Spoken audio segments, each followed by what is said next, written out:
ഇന്നത്തെ ഡെയിലി മന്നയിലേക്ക് നിങ്ങൾ എല്ലാവരെയും സ്വാഗതം ചെയ്യുന്നു.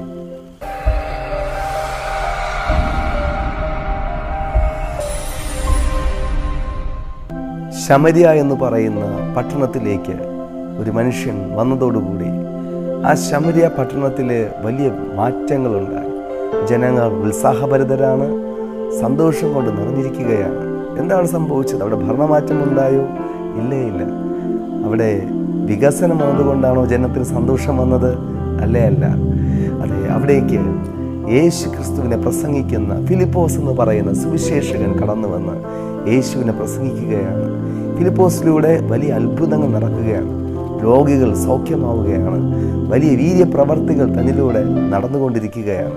അതേ പ്രിയപ്പെട്ടവരെ, ഈ അത്ഭുതങ്ങളും അടയാളങ്ങളും നടന്ന നിമിത്തം ആ ജനം വളരെ ഉത്സാഹഭരിതരാണ്. അതിന് മറ്റൊരു കാരണമുണ്ടായിരുന്നു.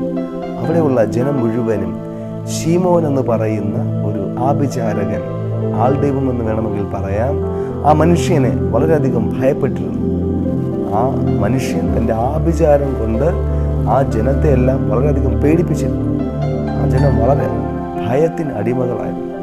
പ്രിയപ്പെട്ടവരെ, മനുഷ്യരെ പേടിക്കുന്ന ആരെങ്കിലും എന്നെ കേൾക്കുന്നുണ്ടോ? ഒരുപക്ഷെ മക്കളെ ആയിരിക്കാം, മാതാപിതാക്കളെ ആയിരിക്കാം, അല്ലെങ്കിൽ ഏതെങ്കിലും മത നേതാക്കന്മാരെ ആയിരിക്കാം, അല്ലെങ്കിൽ നിങ്ങളുടെ ബോസിനെ ആയിരിക്കാം. ഏതെങ്കിലും മനുഷ്യരെ ഭയപ്പെടുന്നവർ എന്നെ കേൾക്കുന്നുണ്ടെങ്കിൽ, അടുത്തുള്ളവർ ആഭിചാരം ചെയ്തെന്നൊക്കെ പറഞ്ഞ് ഭയപ്പെട്ടിരിക്കുന്നവർ എന്നെ കേൾക്കുന്നുണ്ടെങ്കിൽ സന്ദേശം വ്യക്തമായി സ്പഷ്ടമായി അവസാനം വരെ നിങ്ങൾ കേട്ടാട്ടെ. പ്രിയപ്പെട്ടവരെ, ഈ ഫിലിപ്പോസ് വന്നതിലൂടെ ആ ജനം ശീമോനെ പേടിച്ച ഭയത്തിൽ നിന്നും പുറത്തു വന്നു. അവർ ദൈവസ്നേഹത്തിലേക്ക് കടന്നു വരികയാണ്. അവരുടെ ജീവിതത്തിൽ വലിയ വലിയ മാറ്റങ്ങൾ സംഭവിക്കുകയാണ്. കേൾക്കുന്ന പ്രിയപ്പെട്ടവരെ, അവിടെ അത്ഭുതമെന്ന് പറയട്ടെ, ഈ ആഭിചാരം ചെയ്തിരുന്ന ഈ ശീമോൻ പോലും വിശ്വസിച്ച്, യേശു കർത്താവിനെ വിശ്വസിച്ച് ദൈവസ്നേഹത്തിലോട്ട് കടന്നു വരികയാണ്.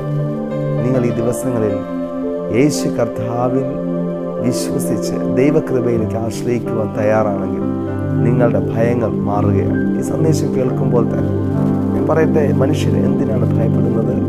അവർക്ക് നിങ്ങളെ ഒന്നും ചെയ്യുവാൻ കഴിയുകയില്ല. അതേ പ്രിയപ്പെട്ടവരെ, ഒരു ദിവ്യശക്തിയുള്ള വ്യക്തികൾക്കും നിങ്ങളെ തകർക്കുവാൻ കഴിയുകയില്ല. നിങ്ങൾ ഭയപ്പെടേണ്ടത് ദൈവത്തെ മാത്രമാണ്. നിശ്ചയമായും ദൈവത്തിൽ ആശ്രയിക്കുന്ന വ്യക്തിയുടെ ജീവിതത്തിൽ ദൈവം പ്രവർത്തിക്കും. ഇപ്പോൾ കേൾക്കുമ്പോൾ തന്നെ നിങ്ങളുടെ ജീവിതത്തിൽ ഒരു ദൈവപ്രവൃത്തി ഉണ്ടാവുകയാണ്.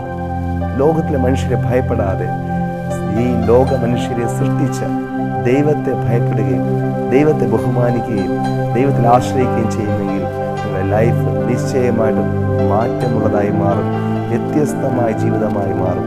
അതേ പ്രിയപ്പെട്ടവരെ, നിങ്ങളിലുള്ള ഭയങ്ങളെല്ലാം ഇപ്പോൾ തന്നെ യേശുവിൻ്റെ നാമത്തിൽ നിങ്ങളിൽ നിന്ന് മാറിപ്പോകട്ടെ. ഈ സന്ദേശം കേൾക്കുമ്പോൾ തന്നെ യേശു കർത്താവ് ആ ഭയത്തെയെല്ലാം എടുത്തു മാറ്റുകയാണ്. പകരം യേശു കർത്താവിനോടൊപ്പം നിന്നാട്ടെ. പ്രിയപ്പെട്ടവരെ, നമ്മുടെ കൂടെ സർവശക്തനായ യേശു ഉള്ളത് കൊണ്ട് ഈ ലോകത്തിലുള്ള മനുഷ്യരെ നാം ഭയപ്പെടേണ്ട. അതെ, യേശു നിങ്ങളോട് കൂടെ ഉള്ളത് കൊണ്ട് യേശു ലോകത്തിലുള്ള ഏതൊരു മനുഷ്യരെക്കാളും ഏതൊരു ശക്തികളെക്കാളും സർവശക്തനും വലിയവനുമാണ്. അവിടെ നിങ്ങളുടെ കൂടെ ഉള്ളതുകൊണ്ട് നിങ്ങൾ ഭയപ്പെടാതെ ഉറച്ചു നിൽക്കുക, ദൈവിക സന്തോഷം അനുഭവിക്കുക, ദൈവകൃപയിൽ ആനന്ദിക്കുക. ദൈവം നിങ്ങളെ സഹായിക്കട്ടെ. God bless you.